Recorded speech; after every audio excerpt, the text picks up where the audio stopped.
Good afternoon and welcome to another episode of Cotswold District Council Live. I'm Councillor Joe Harris, I'm the leader of Cotswold District Council and your host today. And today I'm joined by Councillor Jenny Forde, who is our Cabinet Member for Health and Wellbeing. And we're also joined by Councillor Andrew Doherty, who is our Cabinet Member for Waste and Recycling, and who, alongside me, is now becoming a bit of a fixture of this set here at the Barn Theatre. So thank you both for joining me. We're going to be with you for about half an hour to 45 minutes. We've got a slightly slimmed down show today. We're going to be with you, as I said, for between 30 minutes and 45 minutes. We'll be having a bit of a chat with Andy and with Lisa and with Jenny. My apologies, Jenny. And we'll be talking through some of the week's events, have an update on waste, have an update on the community. And then, of course, as we usually do, we will take questions and answers. We've got a number of pre-prepared questions that have been submitted in advance, and we'll also be taking your questions as you post them on social media, on Facebook, and indeed on Twitter. Before we begin, as is customary now, I want to say a massive thank you to all of those who are working in our NHS facilities here in the Cotswolds, in Gloucestershire, and of course across the country. Thank you for the ultimate sacrifice that many of you are making. We appreciate it, and your sacrifice will not be forgotten once this pandemic is over.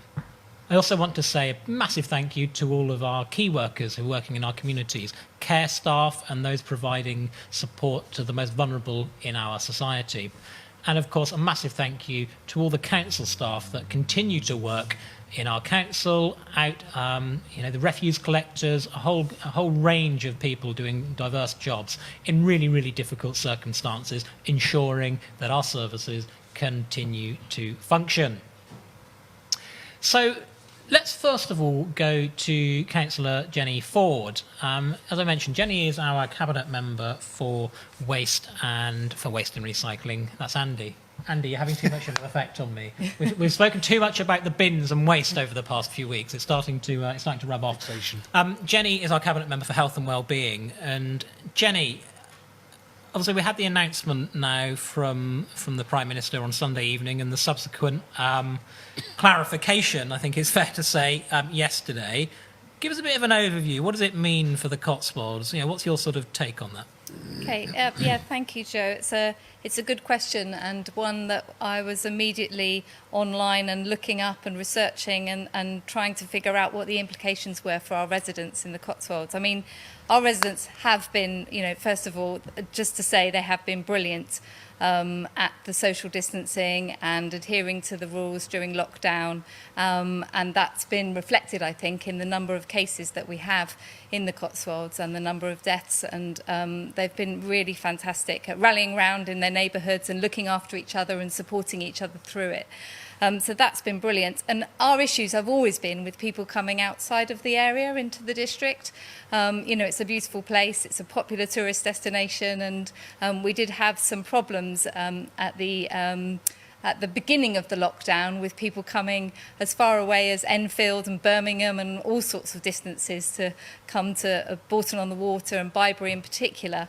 And that started to get better, but we're really concerned that now people are allowed to exercise for an unlimited amount of time, and they're allowed to drive for long distances to get that exercise. We're just a bit concerned that there's going to be a massive rush of people coming to the Cotswolds. And Jenny, sorry to interrupt. On that point, I think a lot has been made, hasn't it, of the term "stay alert," hasn't it?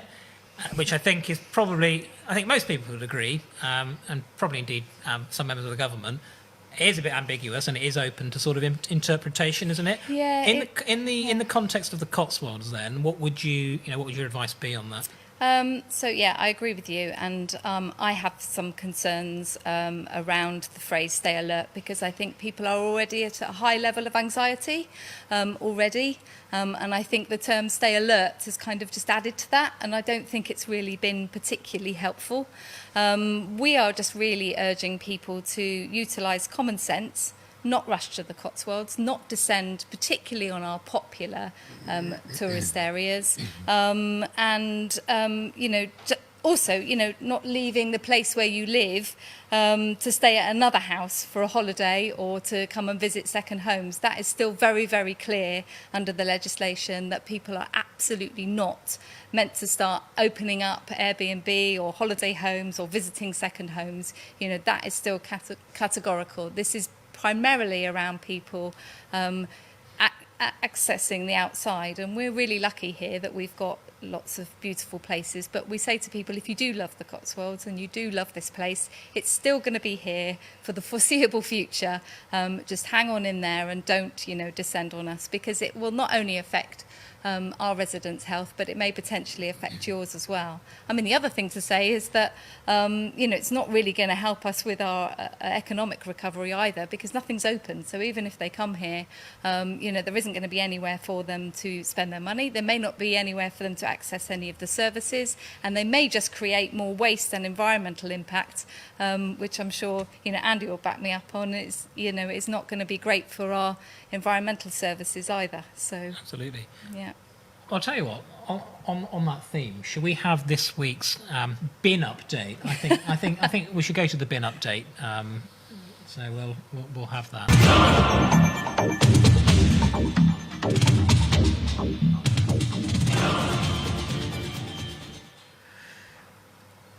I'm so sorry about the jingle, everybody. It's the first time I've heard the sound. I love Yeah. the jingle. Is that really? It's the first time you've That's the heard the first time sound? I've heard the sound. So while we've been laughing, you haven't actually realised why we've been laughing. Absolutely. Well, it adds a bit of gravitas to what you know, to what you say, Andy. I think that's not that you don't have lots of gravitas anyway. But anyway, right, fire away. Give us our bin update for the week. Okay, so we obviously had quite a big bin update and a lot on the bins last week, so it's a bit shorter and simpler this week. So obviously, big news for at least half of you, those of you who are subscribers, is that we're starting the garden waste collections up again tomorrow. That doesn't mean that you get a collection tomorrow, because we're starting on the normal 2-week cycle. So if you're due your main collection on a Wednesday, that's when it'll happen. If you do it on a Thursday, that's when it'll happen. Do it on a Friday, that's when it'll happen. And then we roll into the second week, and then we roll back to the first week. So if you look at your calendars, whatever it says on there is what we'd normally be doing. And the website is also up to date. If you want to check, you can look on there, and it will tell you whether you're getting it reasonably soon or whether you've got a little longer to wait before that collection comes. The garden waste service is mostly coming back on stream because we started to resolve some of the capacity problems we've had in other places, particularly related to the larger volumes of recycling and food in particular that come through. So our team at Ubico have done a great job, literally out with welding torches and other bits of proper mechanical equipment, making changes to the recycling lorries so we can reconfigure those, free up the capacity we need, and that enables us to get those garden waste lorries back out and going. When garden waste restarts, capacity is still going to be a concern. So one of the important things to bear in mind is we're trying to be very clear with people. We can only take those bins that have already got licenses on them, and we can't take side waste, and we can't take an arbitrarily large number of bags if you put them out. So for most people, we're saying, for example, if you've got the paper bags, put 3 out, that's a kind of a normal bins equivalent. And the reason for that is that the lorries are only a certain size, there is only a certain amount of space. Particularly when we go up to the North Cotswolds, it takes an hour's drive to get up there, get the lorry filled, and then go where we're going next, which is right down to the south of the Cotswolds, to empty that garden waste out again. So we need to keep a cap on how much we can take, otherwise we'll have big problems with the service. So the big thing we're asking people to do is to bear that in mind. It's there for a reason, and if you've got more waste, which I don't doubt a lot of you do have, stagger it gradually over the next few weeks. We're also encouraging people to do things like no mow May and try and cut down on the amount of lawn mow you're doing, because that'll help us all cut down on the backlog of material that needs to go into the system. Once we've got the backlog dealt with, we'll have a bit more capacity. We'll start to do things like open up for people who want to order additional bins, and that will give you more room if you need it. But we need to get through that first hump where there's a lot of stuff to pick up and get off the ground to be able to deliver the service properly. I think that's probably the kind of key messages in terms of the waste service at the minute. Fantastic. Thank you, Andy. Concise as ever and clear. Appreciate it. Right, we're starting to get a few questions trickling through, which is great. So keep those coming, and we will answer as many as we possibly can. Here we've got a few that have been asked in advance, either by email or through social media. So we've got one here from the old post office on Twitter, which is a B&B up in the North Cotswolds. When will the discretionary grants be allocated, and how quickly will they be paid? As a council tax paying B&B, we've not received one dime to date, and yet we've just had our closure extended by at least another 2.5 weeks. So first of all, first thing to say is we're really sorry to hear about the difficulties that you and your businesses, all businesses are facing at the minute. I believe that you fall into the category for the business grants that were announced on May the 2nd by the government. We're really keen to get those paid out, but we haven't had any guidance from the government yet about how these should be administered, who they should go to, etc., etc. We're waiting to hear from the government on that. We were expecting to hear last week on the 7th of May. Haven't heard anything to date, but we hopefully, we were told it would be early this week. Hopefully we'll hear by the end of today, if not tomorrow. So we should have hopefully some good news on that, and we will aim to administer them as quickly as possible. But I know that you sent me an email on this, so we'll make sure that you're first in the queue when it comes to filling out an application form and getting that in. So rest assured we will do our best. Andy, question for you from Julia Taylor. I'd love to know when the Foss Cross Recycling Centre is reopening. Thank you. So the household waste recycling centres are Gloucestershire County Council, and they're running them. And they're doing a staggered opening of the recycling centre so they can work out what does and doesn't work. Don't know if you've seen online, but there was quite a lot of news coverage I noticed when other recycling centres across the country's opened up, and you had kind of mile-long queues that were taking 3 hours for people to get in, and this kind of stuff was going on. So Foss Cross, I think, is a particular difficulty for them just because of where it is and the narrowness of the road on the way in. So there is a concern if big queues build up, it's going to be hard to get vehicles in and out. So as I understand it at the minute, and they've announced more about this publicly on their website and through their channels, they're opening up certain of the recycling centres to begin with. They're looking to see how the booking system and how that works, and then they'll use that knowledge and experience to open up the next set. But key thing for that probably is to look to what Gloucestershire County Council is saying, because it's ultimately with them the decisions on when those get reopened. Great. All sorts of visitors, or viewers, I should say. So we've got Tammy in Chesterton, we've got Denise in Eastleach, we've got Jane from her sofa in Cirencester, Mike from Morton, Barry in Kemble. Shout out to you all. Good to have you with us today. So we've got a question from Rich James. Jenny, this is to you. This is your portfolio as well. So do we know when the museum and tourist information might be opening? The short answer is no. And the longer answer is that we are looking at all of the guidance that is coming out in government around supporting leisure and the museum areas. We're obviously keen to get things open again as soon as possible, especially our much loved and well-renowned museum. However, as with all of these things, we've got to ensure that we can practice safe social distancing, and that our staff are safe, and that our residents are safe too. So we are working on that, and it's basically work in progress. Okay, I've got another question actually from Rich as well. Can I visit my family in Brighton? This is the debate, isn't it? It is the debate, and it's and I know it feels really, really unclear. I think, as with all of these things, and as the police have been advising people, you have to kind of use your common sense really and ask yourself the question, does this feel like the right thing to do? Is it the sensible thing to do? Is it the reasonable thing to do? Am I going to be putting myself and others, and particularly people that I love, at risk if I make a very long journey and then I'm not able to get back, or I'm not able to practice safe social distancing when I'm there? I think the other thing to remember is that the coronavirus is still tragically claiming lives every day. It hasn't stopped, it hasn't gone anywhere, it hasn't actually dropped that much. So restricting movement is still, in my view, is still a sensible thing to do. And it's also showing increasingly in the evidence that's coming out that it passes much faster amongst close family units.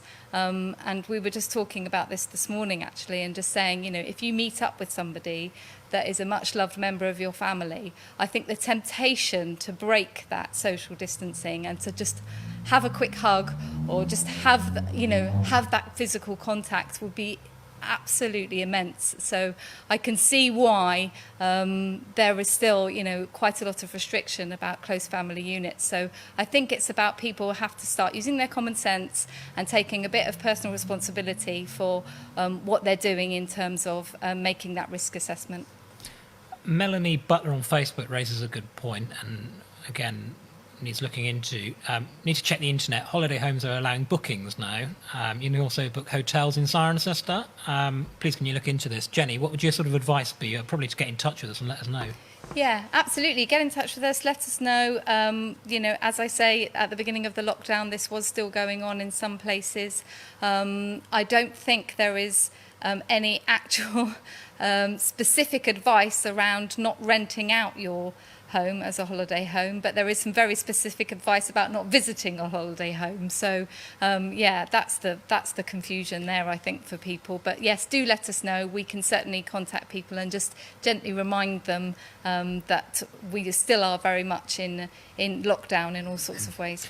Yeah, and as I said, repeat, do report that sort of thing to us. We've got the District Council has been proactive in contacting usually holiday homeowners and just making sure that the rules are being followed and that people aren't going to holiday homes, and equally that they're not letting them out, of course, while we're in lockdown on the foreseeable. So, Andy, I just want to come to you for a second. I think it's fair to say you've probably learned quite a lot about the waste service, not only over the last year, but probably in the last couple of months since we've been in lockdown. What are the potential lessons that you've learned, and is there scope for improvement? Well, there's always scope for improvement, so take that as a yes. What is that improvement then? What would you be advocating? I think one of the difficulties we have in our service is that because we have a curbside sort service, as known, it's relatively complicated. One of the things that becomes apparent when we have a relatively complicated service is there are more things to go wrong. We had some interesting problems with rolling out some of the changes to the service, and if you're doing those at the same time as there is a worldwide pandemic, then it gets a bit tricky to keep all of your plates spinning and up in the air. So key lesson is try not to do that again.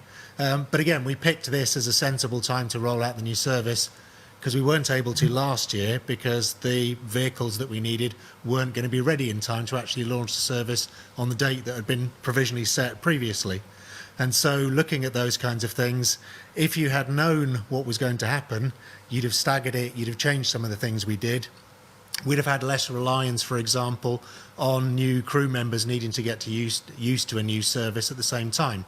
Because we're still, for example, having about 20% of the staff at the minute aren't in and are either on long-term isolation or they're vulnerable or they're sheltering with other members of their family. And those are the people who've got the knowledge on how the service works. And when you've got that knowledge missing, that's when you get problems in how the service works.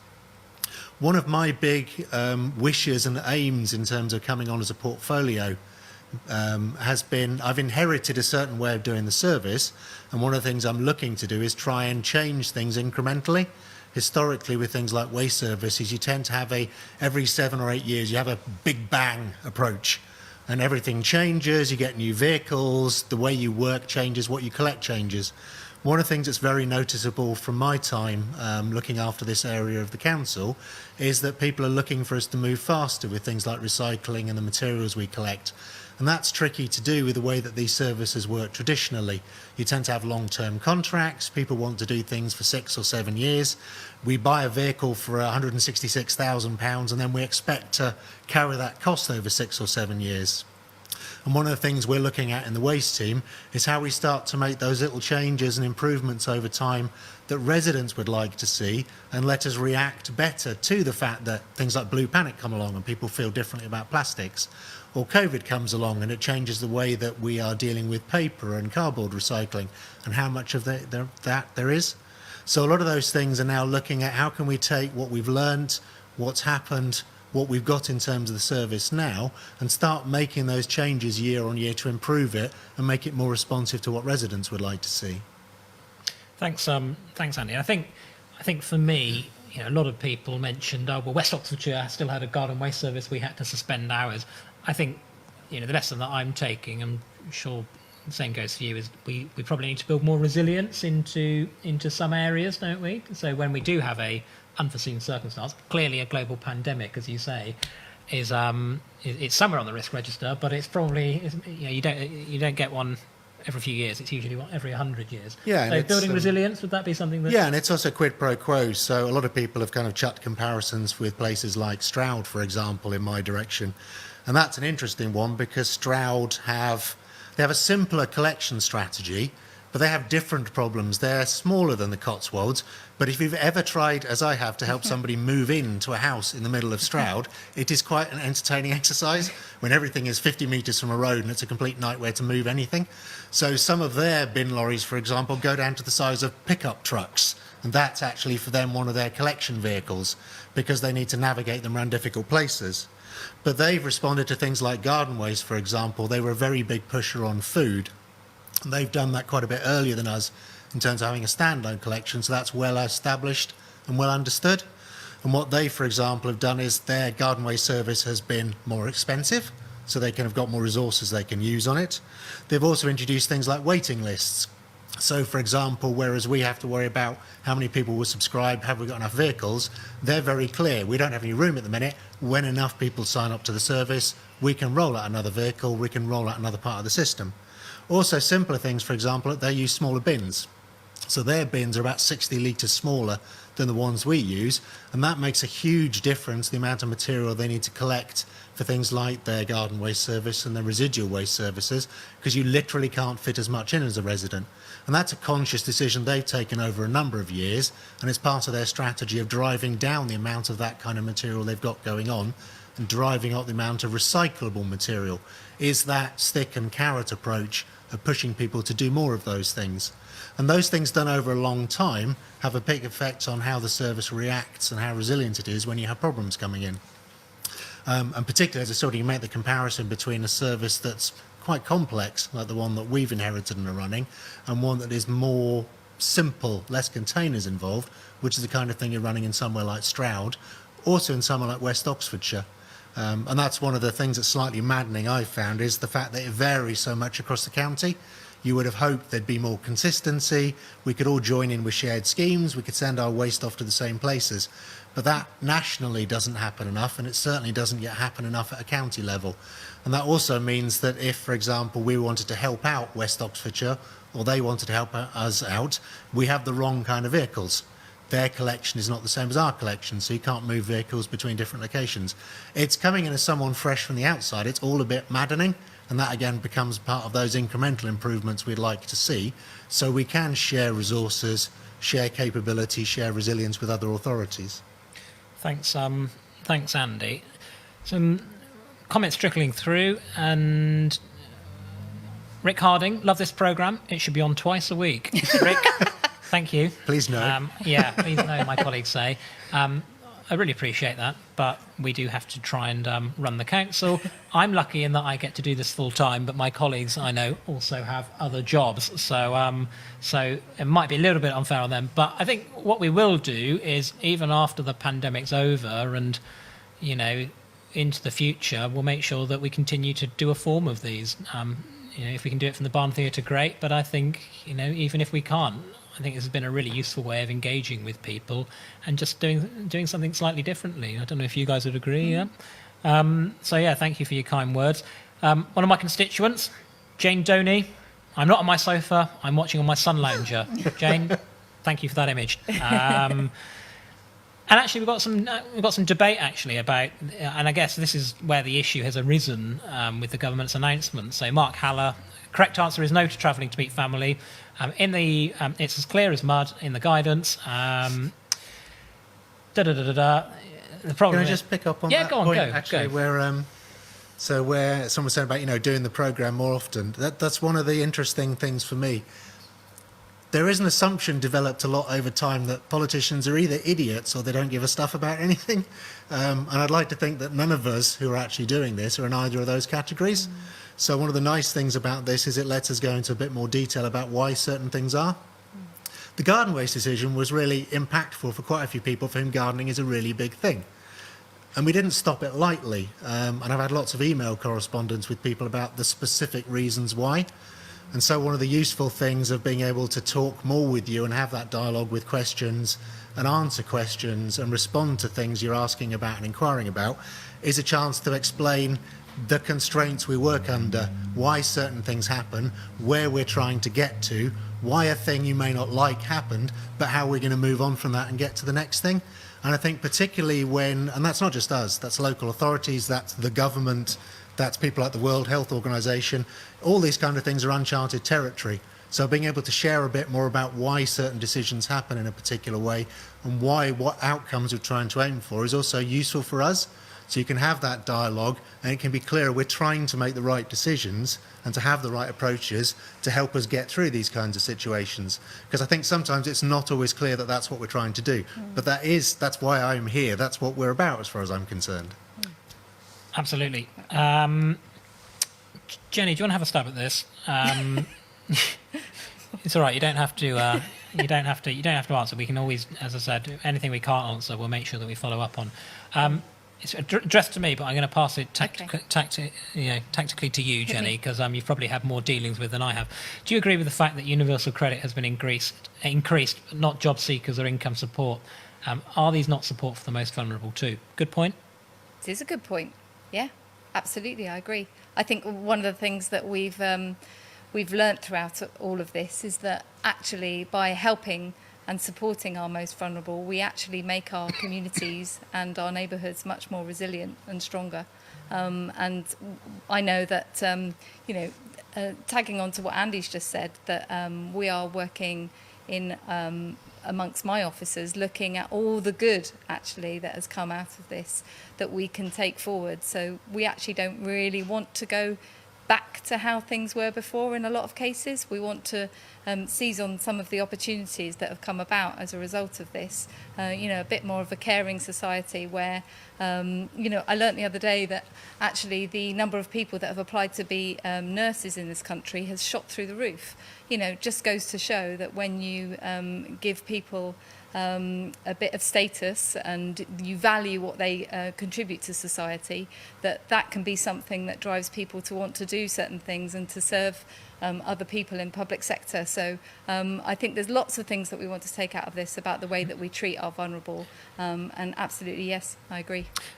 Yeah, and I'd agree with that as well. And I'd also say that clearly, most income support, job seekers and universal credit, it's not a district council function or responsibility. Having said that, that's not to say we won't lobby to make sure that things are fairer. What we have done in the last year is we've made the council tax support scheme that we are responsible for a lot fairer. We've actually taken hundreds of people out of paying council tax altogether, which is a progressive step. It means people have more money in their pocket, particularly at the minute with COVID-19. That's helpful, particularly as incomes are squeezed. So if you are in need of support or help, get onto the council's website, Google council tax support Cotswold, and you'll find information there. But there are ways that we can help as a district council. Just get in touch, have a chat with our customer services team. They're really, really friendly, and they'll help you with any support you need. Question from Holly Wright. Jenny, one for you. What are councils doing to protect those with disabilities and mental health disorders? Yes, so the same as we've always done, and we have, as Joe just said, we have a team, a customer services team, who are there to help with signposting or just listening to any challenges that you might have or any adjustments that you need us to make in order that you can access the same support as anyone else. So we would just urge you to get in touch with us. All of our contact details are visible to the public, and I receive emails and phone calls all the time from people wanting us to change things or look into things. So if there is anything that you feel that you haven't got access to, then let us know. I've got another question here from Rosemary Andrews. Rosemary, you're a frequent commenter. Good to have you watching. We're delighted to have you. There was talk today that a large number of those who should be protected had not received government letters. Has this also been the case here in the Cotswolds? We're not aware of that. We have spent a lot of time personally ringing those in the shielded community to check that they are getting everything that they need, particularly in terms of access to food and medicine. And I know that the County Council are also ringing around the shielded community. We have also received contact from people who believe that they should be in that, who might not have received letters, and we have also picked up on those as well. We also took some time over recent weeks, didn't we, Joe, ringing the members, actually ringing people on our assisted waste collections list, because we identified that might be a group that might not necessarily be on the shielded list, but might, for whatever reason or other, have problem accessing support, and they might need some help. So we have gone out of our way to make contact with all areas of our community and our residents to check that they're okay. Great. Andy, you've got a couple of questions there that are quite specific about when waste is going to be collected. So Tammy Hughes, when is the waste collection going to start up in Chesterton? When is it due? Clearly, if you can remember that off the top of your head, I'm quite impressed. But what would your advice be to people if they want to find out when their next collection is? I have not memorised all 45,067, Andy. though I have memorised the list. But in terms of when everyone's collection is, simple advice, go on the website, follow through for the bins and recycling, when's my collection day page, go on there, stick in your address, it should recognise you, and then it'll tell you where your collections are. And that's both food, your normal recycling, residual waste collections, and also, depending on where you are in that restart cycle, when the garden waste collection would be, if you're an existing subscriber already. I think the thing to say as well, customer service, we want to hear back from you. Let us know what it's like navigating the website. It's a relatively new website. We've tried to streamline it and make it a bit simpler. Let us know what you think. If you think that something's particularly difficult to find, then that's feedback. We can go away and we can get it changed. Somebody mentioned the other day they were trying to find who their local councillor was, and they said it was quite hard to find. That's something I'm going to take back and we're going to work with. So we really welcome feedback. So, folks, I think we're going to start wrapping up now, but I just want to sort of end with just a brief discussion about recovery, because we've had the first peak of the virus. We want to try now and avoid a second peak, and if we can, avoid it altogether. But as a council, we need to get back to some sort of business as normal. But we've got to be honest that business as normal probably isn't going to be what we've seen in the past. It's a bit of a cliche. We keep hearing the term the new normal, don't we? Mm-hmm. But it is where we're at, and we need to embrace it, and we need to make sure we're prepared for it. So as we move forward over the next few weeks, please let us know, what do you want the council's priorities to be? Help inform us. We know what we'd like to do, but we want to make sure that they strike a chord with you. So we're always looking for feedback. We're always looking for comments on that. Quite often, councils will go out to consultation, and we'll get 20 responses. They're usually from the same people, and they're not particularly helpful. Councils have a job to do to try and improve communications with residents. One of the ways that we're trying to do this is what we've been doing for the past few weeks. And as we move forward, we know that we need to get better at communication. But please engage with us and let us know. Andy, just to sort of, I'll go to both of you. What does recovery look like for you? And this isn't we haven't prepared any of these questions, so it's probably better shooting from the hip. What does recovery look like? I think, well, I've got to worry that kind of recovery is difficult. I think looking around a lot of other parts of the world and even in countries that have kind of handled it well, shall we say, in quotes, you've got places like Australia and New Zealand talking about nobody's allowed in until October. You've got places like Taiwan saying, well, nobody's coming in until there's a vaccine. So it's hard to see anything resembling the world we have known before with the travel and people and goods and things moving around.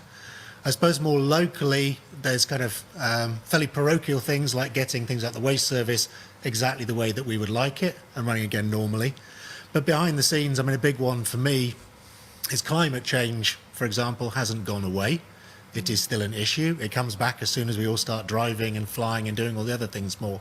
So some of those things that would have become business as usual for us in terms of the sticks and carrots of helping you with guiding behaviour to reduce carbon footprint, to increase the amount of recycling, to reduce the amount that we're throwing away. All of those things, for me, getting back into being able to talk about those and deliver those will be a big part of the recovery for me. And also that crosses across into things like flooding. It's very dry at the minute. For all I know, we'll go through another wet winter. There's also lots of kind of infrastructure work we've been working and talking to partners about in terms of improving drainage and where water goes and capacity to hold on to floodwaters. A lot of that stuff is a bit difficult to do at the minute. So starting to get those programs and those pieces of work up and running again will be important. And then the other part of my portfolio is a lot around kind of the environmental side. So again, it's back to things like being able to go out and do environmental monitoring the way we would normally, looking out for the health of rivers and these kinds of things, and picking up all those things and looking after both that big environment in the climate sense and the local environment that we're so lucky to have in the Cotswolds. Thanks, Andy. Jenny, what does recovery look like to you? And in your role as a cabinet member, and indeed as an individual. Yeah, I think it was quite interesting the other day on a Radio 4. It sounds a bit of a sad middle class thing to say, but on Radio 4 they were talking about whether or not the bird singing was actually louder at the moment.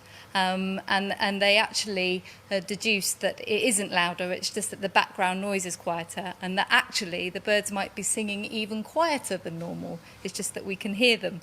And I kind of feel like it's a bit like that for us at the moment, in that we've got an opportunity, whilst everything's just a bit quieter, to kind of look at the way we've been doing things and think, is this the way we want to continue? Is this the way we want to go back? And we will actually shortly be getting in contact with our residents through my health and wellbeing team to ask them what it is that they've liked, what they've enjoyed, what opportunities they've seized. You know, I've got lots of my communities who have really pulled together like at no other time and have got to really know their neighbours and support them through this.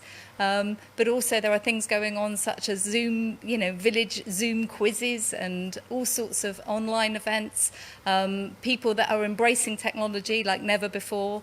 I was talking to a doctor friend of mine who said, we are trialling online diagnosis, and we are trialling things that it would have taken us years and years to even, get some kind of pilot going, but we've been forced to do it and it's working really well. So I think there are lots of things we've been kind of forced into that actually we might want to continue doing.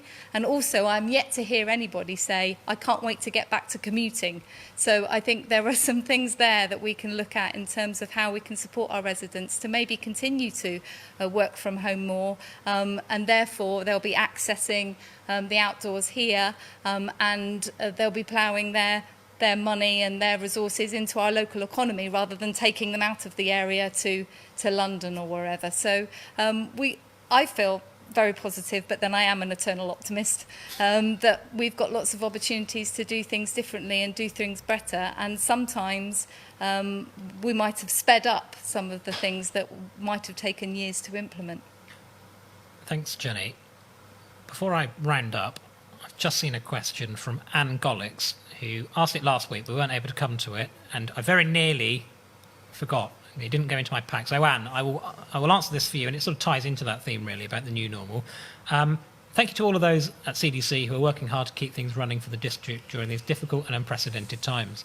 We are moving into a new normal, and no one knows what that entails, nor how different our patterns of life will be over the coming years. given this huge uncertainty, will CDC be shelving plans for the Waterloo car park until such a time that the new normal car parking needs are properly assessed. Furthermore, given the considerable drain on council finances caused by the coronavirus pandemic, would CDC even consider adding to the financial burden of the district with a colossal loan that the Waterloo car park would require? That's a good point, Anne, and I think, we need to review everything. Clearly, the new normal, will people be using cars in the same way? Will they be commuting in the same way? All of those things need to be weighed up. So while we haven't made a decision as yet, you've got it from me, and indeed Jenny, who you're on the parking board, aren't you? Yeah. And indeed from Jenny, that we will of course be reviewing everything. This is an unprecedented time. It's shaking everything to the core, so we'll need to review everything. So at the minute, Waterloo car park plans still stand, but we will be reviewing that in the coming weeks and months, probably sooner rather than later, about whether we want to delay that, or indeed, perhaps, whether we will actually want to continue with it at all, and whether it is needed. So we will, of course, keep residents up to date as that goes along. We will continue to have our residents forums, etc. So we'll make sure that you are appraised, and everybody that's concerned with that. Thank you, Anne. That's us for today then. In the next few days, I'm going to be doing another address to the district, a bit of an update about where we're at as a council and the way I see things going forward. So keep an eye out for that. But while I was sort of putting my speech together for that, I was sort of reflecting on our district and the state of our district, if you like. And actually, I think we've seen that in the last few weeks and months, with communities going above and beyond. Usually every week we have a feature about communities that are doing amazing things in their communities, be it the community in Tetbury that have really put together a fantastic choice of where you can get food delivered, great menu, a great variety there. Or up in Bourton on the Water, where people have mucked together to help protect the vulnerable and the elderly. There are examples right across the Cotswolds of absolutely amazing instances that really bring the community together, and really it highlights that the state of our district, despite this awful pandemic and the hardship and tragic loss that many people have suffered, the state of our district is strong. So I will leave you with that. Thank you very much for watching. We'll be back to normal next week with a slightly more packed show. Thank you very much for joining us. See you next week. Thank you.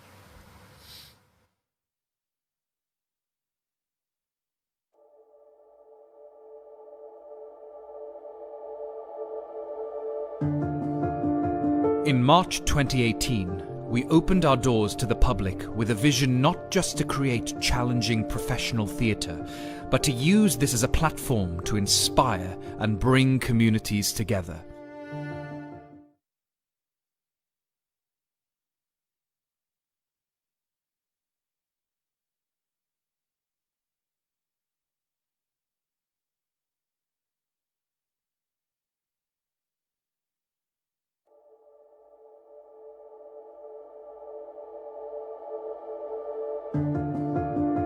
In March 2018, we opened our doors to the public with a vision not just to create challenging professional theatre, but to use this as a platform to inspire and bring communities together.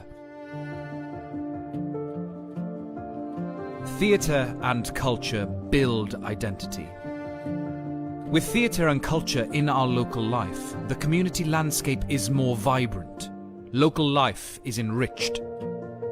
We believe that the benefits of theatre should be available for everyone. Our Theatre for All programme has removed financial barriers, giving disadvantaged people access to the theatre free of charge. So we were told that we'd come here and have a Christmas meal and then go and watch A Christmas Carol.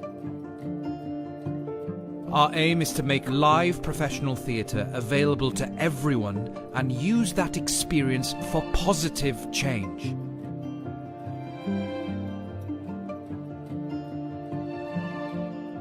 Theatre can be transformational in young lives. Our academy is now in its 4th year, and we continue to build on our vision of bringing the best performing arts tuition to the heart of the Cotswolds. We work hard to make our academy as inclusive and as accessible as possible. Discounts apply for parents with more than one child. Our bursaries help support talented children from less affluent backgrounds. The Academy creates a fun and challenging environment where children can build friendships and develop key skills not just for theatre, but for life. We are also able to provide real opportunities for students who wish to pursue careers in the arts. My name is Harry Apps. I am currently playing Marius in Les Miserables in the West End. Barn outreach and learning programs engage with thousands of people. Our free workshops support the drama curriculum in local schools. Singing and musical theatre workshops in community groups and care homes have helped address issues of isolation. Our Song for Cirencester project in aid of mental health charities brought our community together in an unprecedented way. We've collaborated with many charities in the region, including the Churn project, to support individuals dealing with the barriers to finding work. Since working with you, my life's changed. It's given me some purpose, given me an interest, some confidence I was lacking prior to all this. The Barn Theatre played a pivotal role in the town's 2018 World War I centenary celebrations. Who could forget our record-breaking Human Poppy? Our live streaming work on the annual Advent Festival helped thousands engage and take part in Cirencester's Christmas festivities.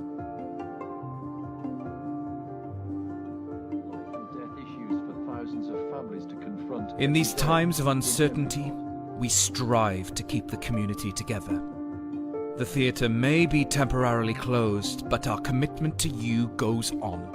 Even now, our amazing costume department are helping the NHS by making scrubs for frontline workers. We've used our technology to build a free live streaming service that provides much needed community news and entertainment for all the family, broadcasting every day to keep us all connected. We are not just a theatre. We are the Barn.